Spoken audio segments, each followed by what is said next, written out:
केम छो छोकराओ। आज हम देखने वाले हैं anti hyperlipidemic drugs, the drugs which are useful for the hyperlipidemia. The meaning is that this drug decreases the lipid level in body. Okay, so in this thing you must know about the one thing. The name of that thing, it is a lipoprotein. Lipoprotein का मतलब क्या है? देखो, अगर हम lipoprotein को अलग करें तो we can divided into the two things, lipo plus protein. The meaning of lipo, it is a lipid, और प्रोटीन का तो आपको मतलब पता ही है. Then how many types of the lipoprotein? we can call it we can divide it this lipoprotein according to it density. जैसे कि HDL का फुल फॉर्म क्या है? High density lipoprotein. LDL का फुल फॉर्म क्या है? उसका फुल फॉर्म रहेगा लो डेंसिटी लाइपोप्रोटीन. VLDL का फुल फॉर्म क्या रहेगा? Very low density lipoprotein. ठीक है. एक और भी है, that one is called as IDL which comes here. It is in between the HDL and LDL. Okay, अभी इसमें जो है डेंसिटी का मतलब क्या है? The meaning of density we can decide according to its weight of the protein. जितना protein ज़्यादा रहेगा उतना उसका डेंसिटी हम क्या मानेंगे? ज़्यादा मानेंगे. तो अगर लाइपोप्रोटीन के अंदर हमें 50% लिपिड और 50% प्रोटीन है तो उसको हम क्या बोल देंगे? HDL बोल देंगे. अगर लाइपोप्रोटीन के अंदर 30% प्रोटीन है और 70% लिपिड है तो हम उसको क्या बोल देंगे? LDL. और VLDL और काइलोमाइक्रोन्स किसको बोलेंगे? कि जिसमें 10 से 12% ही क्या है? प्रोटीन है, और बाकी का जो भी है वो क्या है? लिपिड है. तो देखो, अगर हम ऊपर से नीचे जाए तो प्रोटीन का जो परसेंटेज है वो कम होता जाएगा और लिपिड का परसेंटेज है वो क्या होता जाएगा? इंक्रीज होता जाएगा. सो इससे हमें ये चीज़ करनी पड़ेगी कि इसमें जो है लाइपोप्रोटीन का हमें लेवल जो है वो क्या करना पड़ेगा? कम करना पड़ेगा. इसमें हमें अगर कोई ड्रग है वो लिपिड का लेवल कम करना चाह रही है तो उसका मतलब क्या हुआ? We must have to decreases the level of LDL का लेवल कम करना चाहिए, VLDL का लेवल कम करना चाहिए, और काइलोमाइक्रोन का लेवल कम करना चाहिए. बट हमें क्या करना चाहिए? HDL का लेवल क्या करना चाहिए? हमें इंक्रीज करना चाहिए. If we want to decreases the lipid level in our body और सीरम कोलेस्टेरॉल लेवल. अभी हम देखते हैं कि कैसे लिपिड जो है हमारे बॉडी के अंदर डिस्ट्रीब्यूट होता है. मान लो कि हमने जो है कोई लिपिड खाया हुआ है तो lipid will come into the intestine. Lipid हमारा इंटेस्टाइन के अंदर आएगा. इंटेस्टाइन के वहाँ पे एक पहले से ही एक लाइपोप्रोटीन पहले से ही वहाँ पे राह देख रहा होगा, काइलोमाइक्रोन. काइलोमाइक्रोन क्या करेगा? लिपिड को क्या करेगा? अपने अंदर लिपिड को क्या करेगा? संभालेगा. फिर ये जो हमारा काइलोमाइक्रोन्स है, काइलोमाइक्रोन्स वहाँ से निकलेगा और फिर कहाँ पे जाएगा? ब्लड वेजल में. हमारा काइलोमाइक्रोन कहाँ पे अभी घूम रहा है? ब्लड वेजल में घूम रहा है. जब वो ब्लड वेजल में घूम रहा होगा, मान लो कि ये कोई टिश्यू है, this one is the any type of the tissue. If it want the lipid, अगर उसको लिपिड चाहिए तो काइलोमाइक्रोन्स क्या करेगा? उसको लिपिड दे देगा. तो लिपिड फिर कहाँ पे चला जाएगा? टिश्यू के अंदर क्या होगा? लिपिड जाएगा. और फिर और आगे गया हमारा काइलोमाइक्रोन। तो मान लो कि कोई दूसरा टिश्यू है, टिश्यू नंबर 2 है, ठीक है। तो ये टिश्यू नंबर 2 को भी उसने क्या दे दिया, लिपिड दे दिया। तो लिपिड टिश्यू नंबर 2 के अंदर जाएगा। तो फिर जो ये है काइलोमाइक्रोन्स धीरे धीरे लिपिड क्या कर देगा, खाली कर देगा। और फिर ये काइलोमाइक्रोन्स कहाँ पे आ जाएंगे, it is comes into the liver. वो कहाँ पे आ जाएंगे, लीवर पे आ जाएंगे और लिपिड का क्या कर देंगे, डिस्ट्रीब्यूट बॉडी के अंदर कर देंगे। फिर the next thing it is LDL। हमारा ये जो LDL है, LDL क्या करता है, हमारा जो लीवर है, लीवर के अंदर जो भी लिपिड है it is taken up by the LDL। फिर ये LDL कहाँ पे जाएगा, LDL जो है हमारी ब्लड वेसल में जाएगा। Same to same work is done by the LDL। If any tissue want the lipid, वो क्या करेगा, टिश्यू को लिपिड दे देगा, फिर आगे जाएगा तो लिपिड क्या देता जाएगा, टिश्यू को देते जाएगा। और फिर क्या होगा कि LDL जो है वो पूरा खाली हो गया, तो फिर वो वापस कहाँ पे आ जाएगा, हमारे लीवर पे आ जाएगा। और लीवर में क्या करेगा, वापस लिपिड भरेगा और वापस जो है वो हमारी बॉडी में जितने भी टिश्यू है जिसको भी लिपिड चाहिए उसको क्या देगा, वो लिपिड एक के बाद एक देता रहेगा, ठीक है। तो LDL जो है, LDL क्या करता है कि लिपिड जो है वो क्या करता है, लिपिड को हमारी बॉडी के अंदर डिस्ट्रीब्यूट करेगा। काइलोमाइक्रोन ऑल्सो डिस्ट्रीब्यूटिंग दी ए लिपिड। ये चीज़ आपको पता चली। अगर हम ऐसा करें कि LDL का कॉन्सेंट्रेशन जो है वो कम कर दे, LDL के नंबर कम कर दे, काइलोमाइक्रोन्स के नंबर कम कर दे, तो अगर वो कम कर देंगे तो क्या होगा, अगर LDL नहीं रहेंगे, काइलोमाइक्रोन्स नहीं रहेंगे, तो क्या होगा कि वो जो डिस्ट्रीब्यूशन लिपिड का कर रहे थे बॉडी के अंदर, तो बॉडी के अंदर लिपिड का डिस्ट्रीब्यूशन कम हो जाएगा।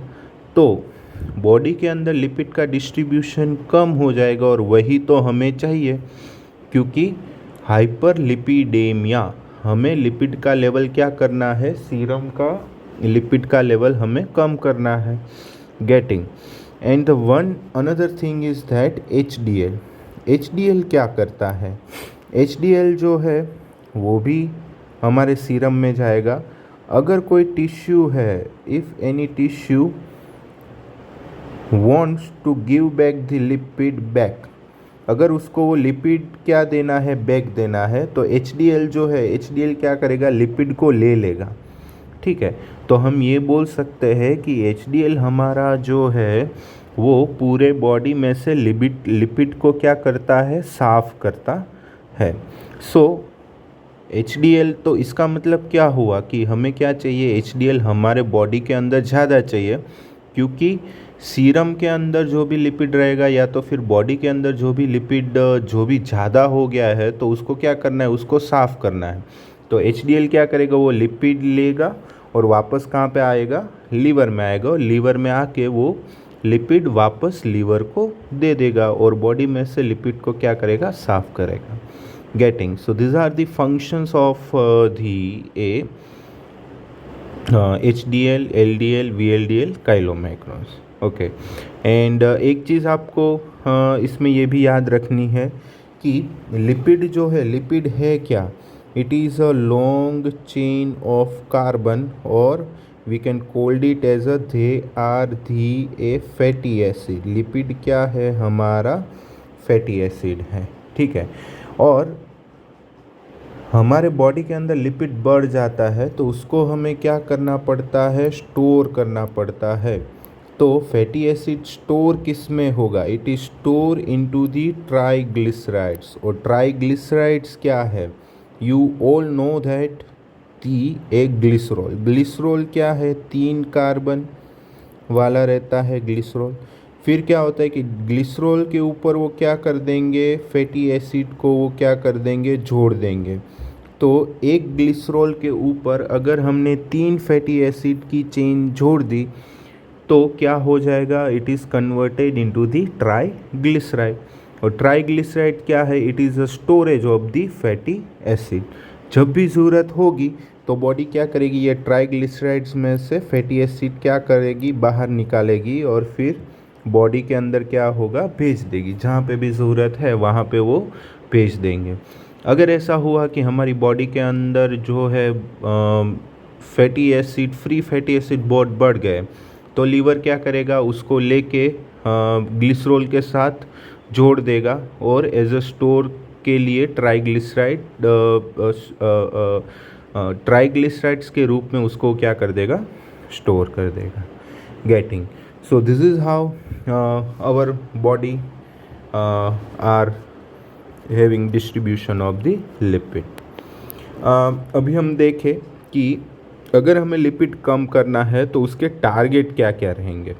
जैसे कि डाइट जो है, अगर हम कोई भी खाना खाते हैं तो डाइट जो है वो डाइट में से वो कहाँ पे जाएगा, ब्लड में जाएगा, या तो सिंपली हम उसको क्या बोलते हैं, टर्मिनोलॉजी एज अ सीरम।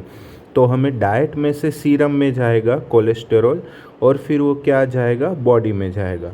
तो हमें बॉडी में उसको डिस्ट्रीब्यूट होने से क्या करना है, रोकना है। So this one is the first target. दूसरा टारगेट क्या है कि हम क्या करें, लिपिड का सिंथेसिस ही हम क्या कर दें, स्टॉप कर दें।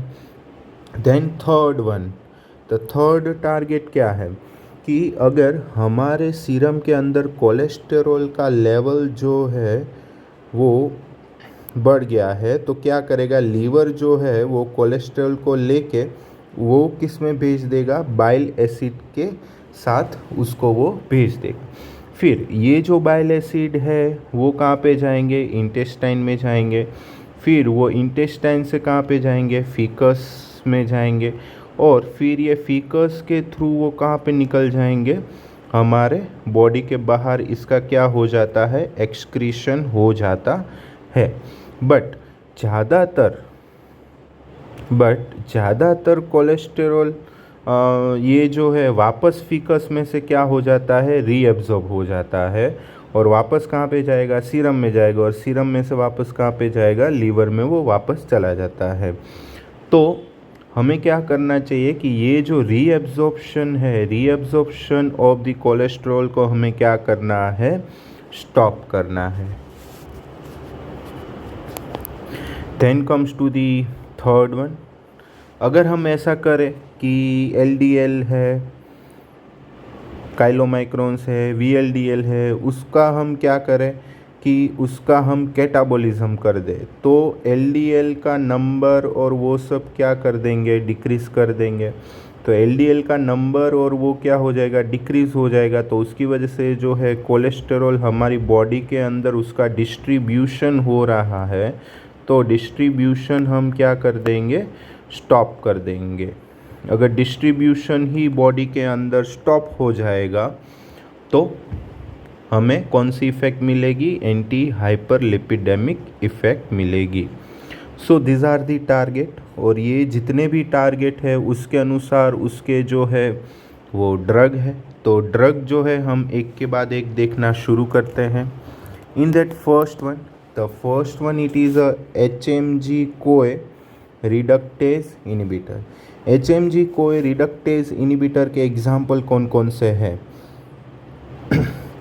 Atorvastatin, फ्लूवास्टेटिन, lovastatin, पिटावास्टेटिन, pravastatin, रोजुवास्टेटिन, simvastatin. अगर उसको याद रखना है तो ऐसे याद रख सकते हैं कि प्रावा ने सिमवा को रोज दे के लोवू का इजहार किया।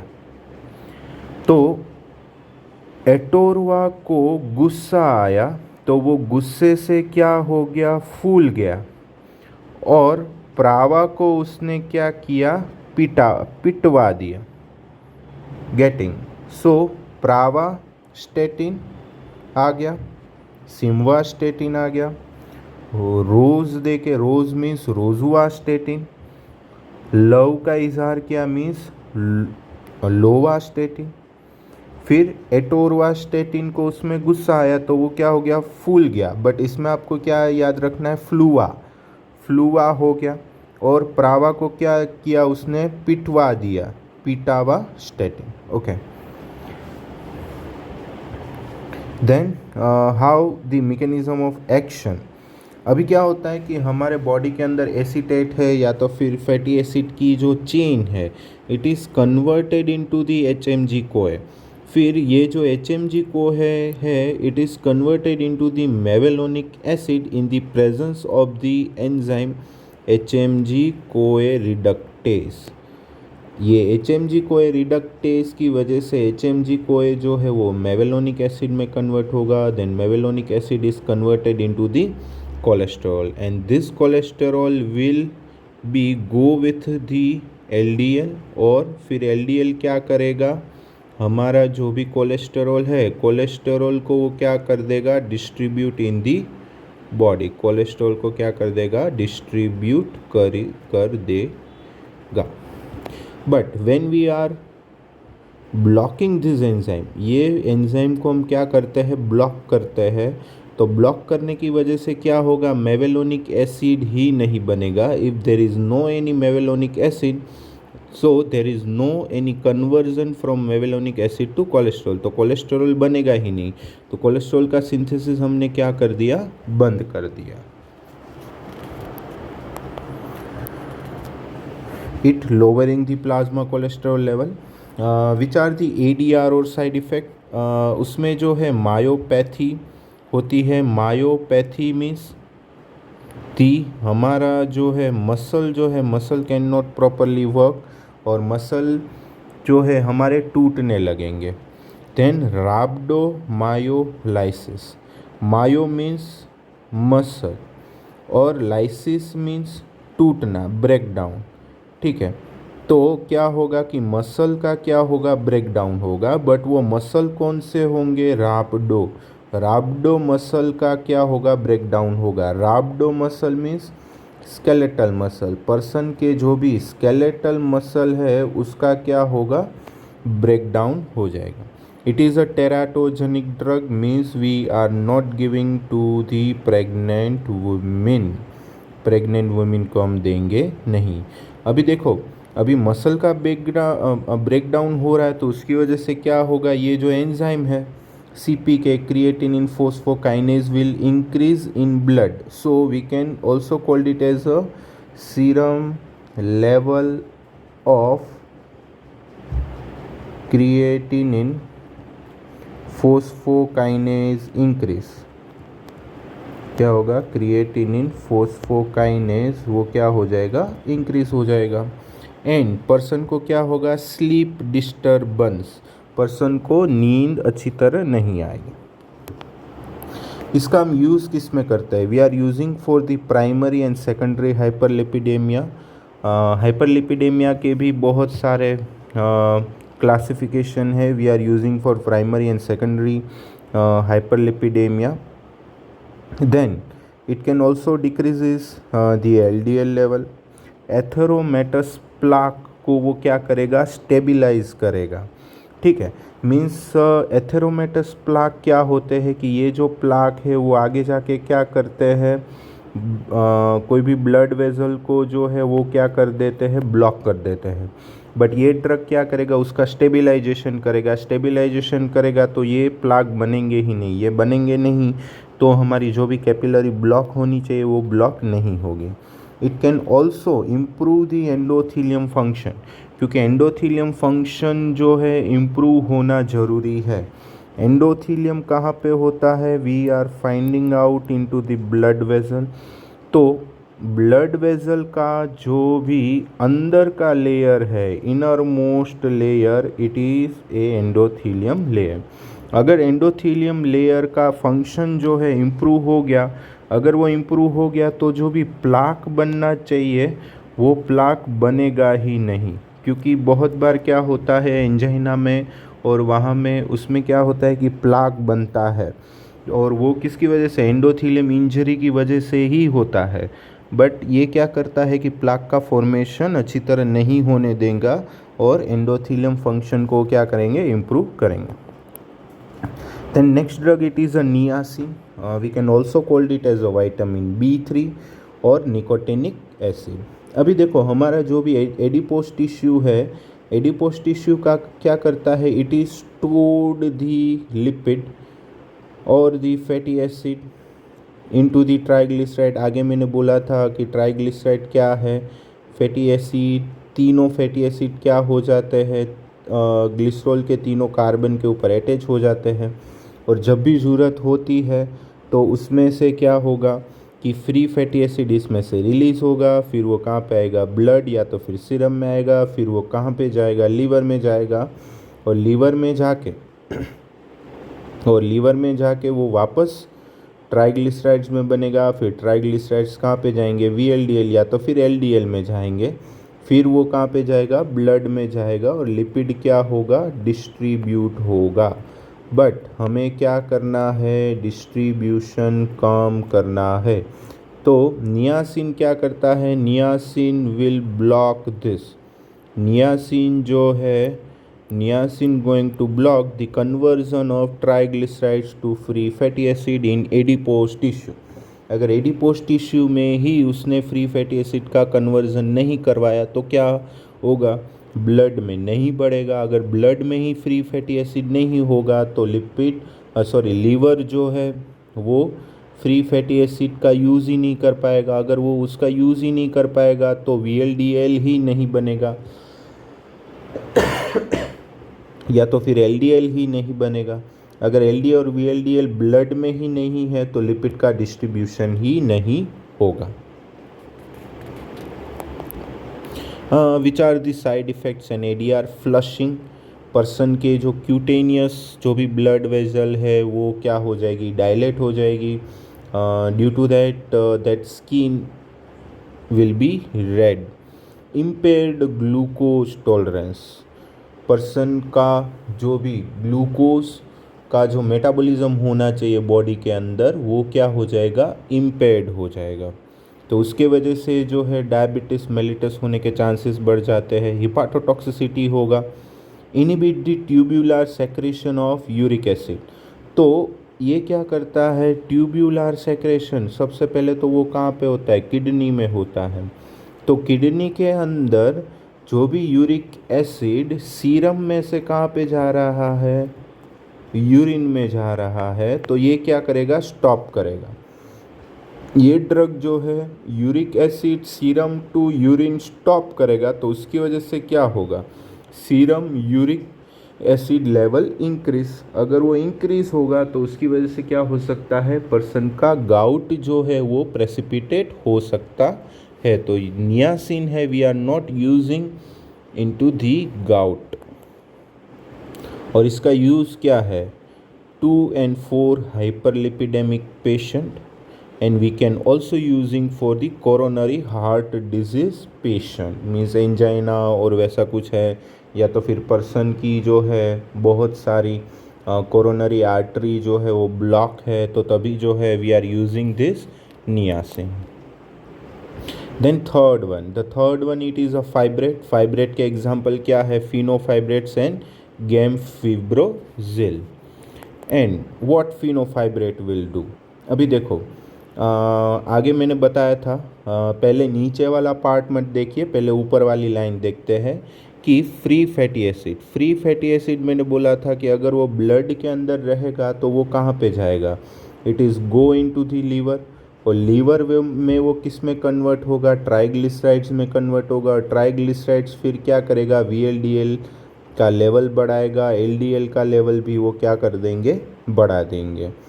तो हमें क्या करना है, फ्री फैटी एसिड जो है वो ब्लड के अंदर या तो फिर सेल के अंदर जो है वो हमें, लीवर के अंदर जो है वो हमें कम करने हैं। तो वो कैसे होगा, तो हम क्या करें कि ये जो फ्री फैटी एसिड है उसका हम क्या कर दे, ब्रेक डाउन कर दे। We can do a break down of free fatty acid. तो उसका ब्रेक डाउन कैसे होगा, तो उसको तोड़ेंगे हम कैसे, तो उसको तोड़ने के लिए एक एंजाइम है, the name of that enzyme it is a lipoprotein lipase. ये क्या करेंगे कि ये जो फ्री फैटी एसिड है उसको क्या कर देंगे, तोड़ देंगे। तो उसको तोड़ने के लिए ये जो एंजाइम है, तो एंजाइम बढ़ेगा कैसे, so these drugs fibrates are going to activate the one receptor, the name of that receptor is PPAR alpha activator। Paroxysmal proliferative activating receptor alpha. ये जो PPAR अल्फ़ा एक्टिवेशन जो है वो DNA में जाके एक्टिवेट होगा। DNA फिर क्या करेगा, DNA going to make one mRNA। फिर ये mRNA क्या करेगा, लाइपोप्रोटीन लाइपेज बढ़ा देगा। लाइपोप्रोटीन लाइपेज का सिंथेसिस और रिलीज बढ़ेगा तो उसकी वजह से क्या होगा, फ्री फैटी एसिड कम हो जाएगा। तो लीवर में जो ट्राइग्लिसराइड्स बन रहा था वो नहीं बनेगा और VLDL LDL का कॉन्सेंट्रेशन भी क्या हो जाएगा, डाउन हो जाएगा। और उसकी दूसरी कौन कौन सी इफेक्ट है, it can also decreases the effect of atherosclerosis. It can also have increases the level of HDL।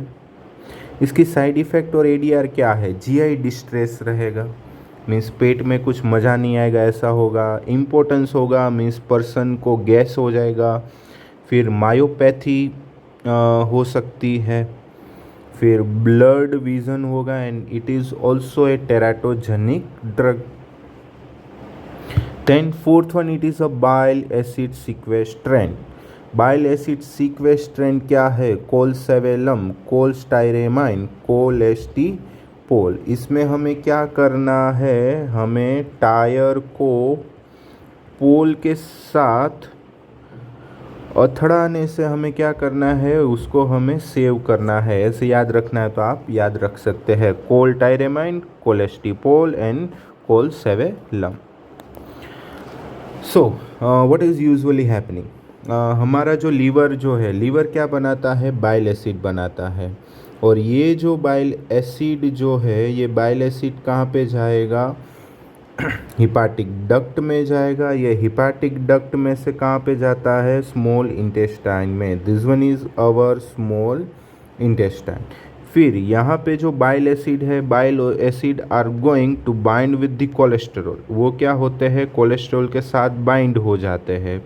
और ये जो बाइल एसिड है वो वापस क्या हो जाएंगे, एब्जॉर्ब हो जाएंगे। यूजुअली 97% बाइल एसिड रीअब्जॉर्ब, वो वापस क्या हो जाएंगे, रीअब्जॉर्ब हो जाएंगे। फिर वो कहाँ पे जाएंगे, लीवर में जाएंगे। लीवर में जाके उसको कोलेस्ट्रॉल दे देंगे और फिर बाइल एसिड वापस अलग हो जाएंगे। फिर ये जो बाइल एसिड है वापस इंटेस्टाइन में जाएंगे और कोलेस्ट्रॉल को वापस लेके वहाँ पे आ जाएंगे। ठीक है, तो हमें क्या करना है कि कोलेस्ट्रॉल का बाइल एसिड के थ्रू एब्जॉर्प्शन जो है वो कम करना है। तो वो हम कैसे कम कर सकते हैं, so this three drugs are the a resin. ये जो ड्रग है ये एक टाइप के क्या है, रेजिन है। ये क्या करेंगे कि बाइल एसिड और हमारा कोलेस्टेरॉल है उसके साथ वो क्या हो जाएंगे, बाइंड हो जाएंगे। और बाइंड हो जाएंगे और उसका एब्जॉर्प्शन क्या कर देंगे, बंद कर देंगे। तो उसका रीअब्जॉर्प्शन नहीं होगा। अगर उसका रीअब्जॉर्प्शन नहीं होगा तो cholesterol will not go back to the liver, bile acid will not go back to the liver. और फिर वो क्या हो जाएंगे, इंटेस्टाइन के थ्रू, वो फीकस से थ्रू वो क्या हो जाएंगे, एक्सक्रीट आउट हो जाएंगे, हमारी बॉडी के बाहर चले जाएंगे। So this is how we can decreases the absorption of the cholesterol from the small intestine. उसकी साइड इफ़ेक्ट क्या है, अभी देखो ये जो है इंटेस्टाइन में इसकी इफ़ेक्ट है तो उसकी वजह से क्या होगा, पर्सन को कॉन्स्टिपेशन होगा, फ्लैटुलेंस मीन्स गैस होगा। अभी देखो ये जो बाइल एसिड है ये कोलेस्ट्रॉल को एब्जॉर्ब कर रहा है। तो कोलेस्ट्रॉल क्या है, it is a one type of lipid. तो इसको जो है वो एब्जॉर्ब कर रहा है। तो साथ में जो है बहुत सारे लिपिड सॉल्युबल वाइटामिन्स भी रहते हैं। तो लिपिड सॉल्युबल वाइटामिन ADEK का भी एंटेरो हिपैटिक सर्कुलेशन क्या हो जाएगा, स्टॉप हो जाएगा। तो उसकी वजह से ये हो सकता है कि पर्सन के सीरम का vitamin A, vitamin D, vitamin E और विटामिन A कम हो सकते हैं।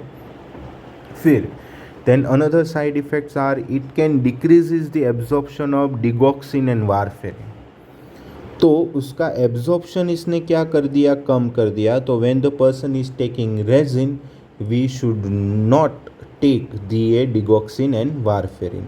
अगर हम इसे अगर उल्टा सोचे तो इसका हम यूज़ क्या कर सकते हैं, if the person has the A toxicity of digoxin या तो फिर टॉक्सिसिटी ऑफ दी वारफेरिन, तो हम ये अगर हम ड्रग लेंगे तो डिगॉक्सिन और वारफेरिन का एब्जॉर्प्शन कम हो जाएगा, तो वो कम हो जाएगा तो उसकी टॉक्सिसिटी भी क्या हो जाएगी, कम हो जाएगी।